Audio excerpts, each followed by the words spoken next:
Please put your name on your chart. Please put your number on your chart. The chart that you have in front of you looks just like this.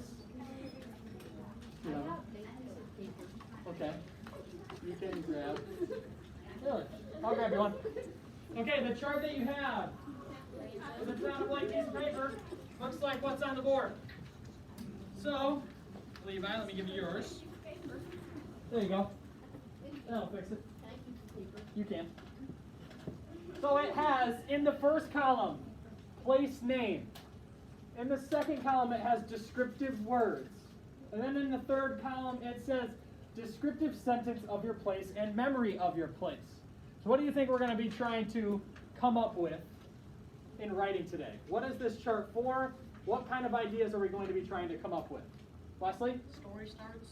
Story starts. What kind of story starts? Ashlyn? Places. Specifically places with what, Amelia? Settings. Places with settings. And places that you have good memories at. Or very vivid memories at.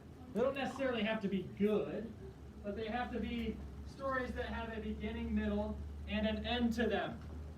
Right? So I have a lot of stories at McDonald's, but I don't have a lot of stories at McDonald's that have a really good beginning, middle, and end. So I'm going to make sure that whatever the places that I choose are, they're actually important. So let's look at this chart, and I'll do what I usually do, where I kind of fill it out, and then I send you on your own to fill this out. The end goal of today is for you to have this filled out with 5 places, and the 5 places, descriptive words for those places, and a descriptive sentence for each. So you're going to have 5 places total, 3 descriptive words for each, and then 1 sentence. Let's go through how I plan on having that happen. So, a place for me that has a good memory. A memory that actually a lot of memories. Memories that I could tell you a story with a clear beginning, middle, and end. The first place is my grandparents' house.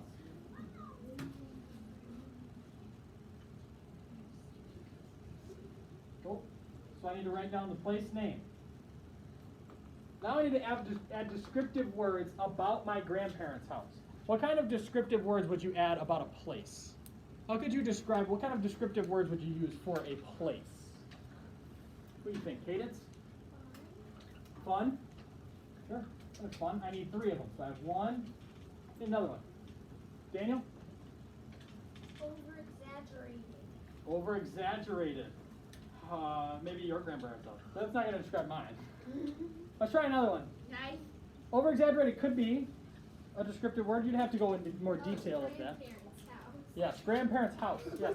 Micah? Mad? Mad? For the place? Okay, alright. Maybe. I'll put that as a disclaimer over here. I have gotten mad at my grandparents' house before, but that's not the descriptive word for the actual place itself. The place itself isn't mad.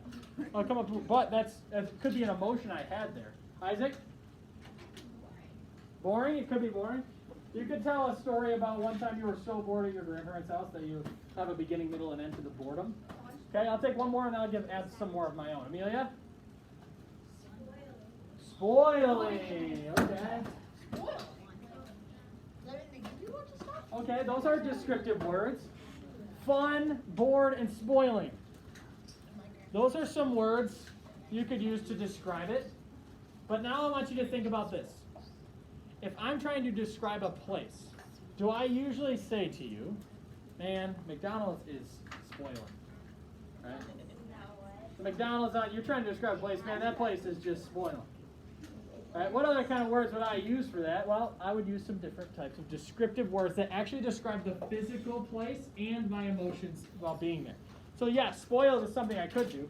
Fun is a good descriptive word because I do have fun at my grandparents' house. Another thing, it could be, you could describe it as quiet.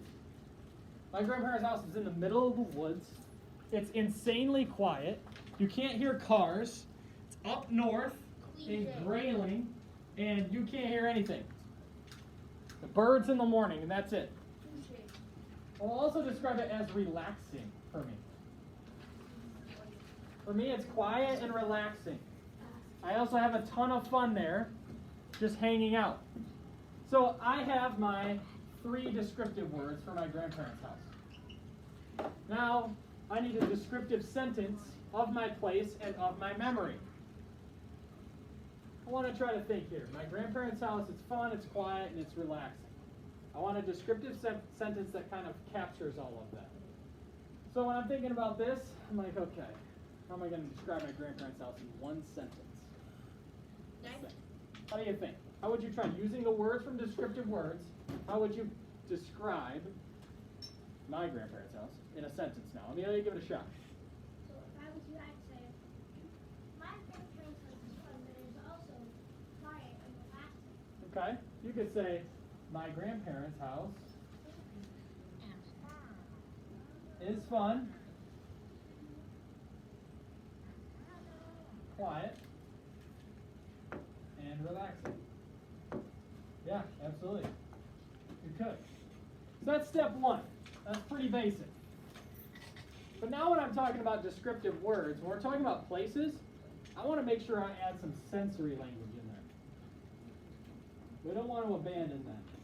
So as my descriptive words for my grandparents' house were quiet and relaxing, I want to make sure now I have some sensory language. Let's beef up our places a little bit.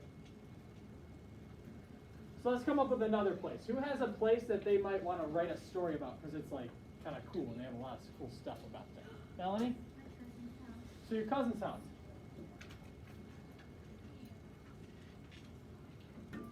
Cousin's house. So now we're all going to get involved. What are some sensory language words? Remember your 5 senses you could use to describe, say, a cousin's house. All right? What do I mean by that? Descriptive words for sensory. Joey? Fun. You could also use fun again, sure. Let's get the senses involved now. So we have one descriptive word that, hey man, this place is fun. I always have fun at my cousin's house. Let's get some sensory words. It could be a phrase as well. Melanie? Entertaining. Okay. Still waiting for us to pull in those senses. Who's got a sensory? Who's got the senses they're pulling? Riley? Really messy. Really messy. So you're seeing the mess, right? So you could say, I see the mess. All right, place could be fun and messy at the same time. What else? I want more senses. So it can be a phrase. It doesn't have to be a complete sentence. It can be one word. It can be a small phrase. Lila? Loud. Loud. What kind of loud?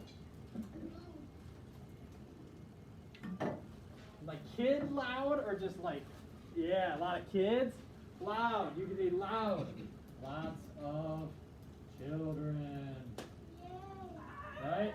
So it's loud. There's lots of children. One sentence to describe this cousin's house would be what? One sentence. Or give me a descriptive sentence here. Come on, what do you think? Levi? My cousin's house is fun, but very, very loud. Okay. My cousin's house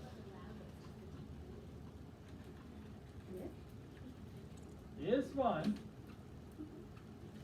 but very loud and messy.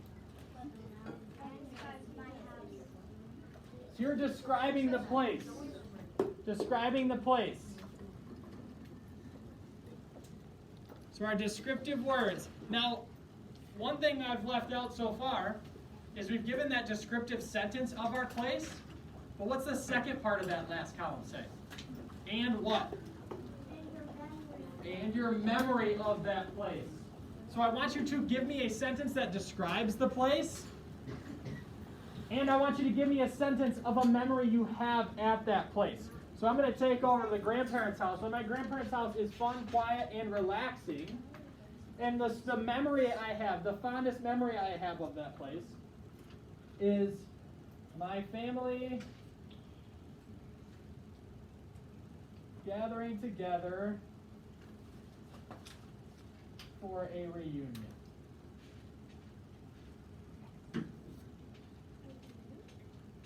So I would make sure when I'm describing the setting when I start my story start, I'm using this right here. But I also need a description of my actual memory. So what about a memory for my cousin's house? Well, I could take over that one as well. One of my favorite memories of being at my cousin's house is having a cousin weekend. So I had 4 cousins over to my other cousin's house. And a cousin weekend where we played a lot of games, and I got stung By me. by a bee. Yesterday my sister got stung by a bee. Being stung by a bee. I mean, that part wasn't fun, but that's my memory there. We were having a ton of fun, and I got stung by a bee. It was still fun, but I got stung by a bee. So my story then would have to involve these things. So what you're going to do is you are going to start 5 places. You're going to write down 5 different places.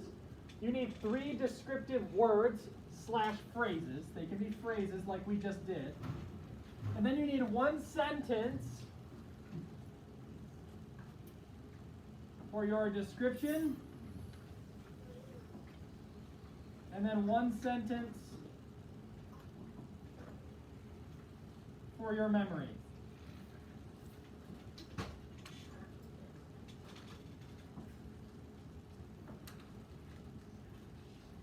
When you complete the chart, you need to hold on to it. No, thank you with the bag. You need to hold on to it. You need to then start a story start from this chart as well. Yes, I know we've done so many story starts. And you're like, man, when are we going to be done with these things? But they will come back around and we will be using them to our benefit, I promise. So, these are your steps over here. We'll put them in a box. This is what you need to get done. When you get them done, what are you going to do? Story starts. Where do you write your story starts? Your writer's notebook. Very good. All right. You may begin.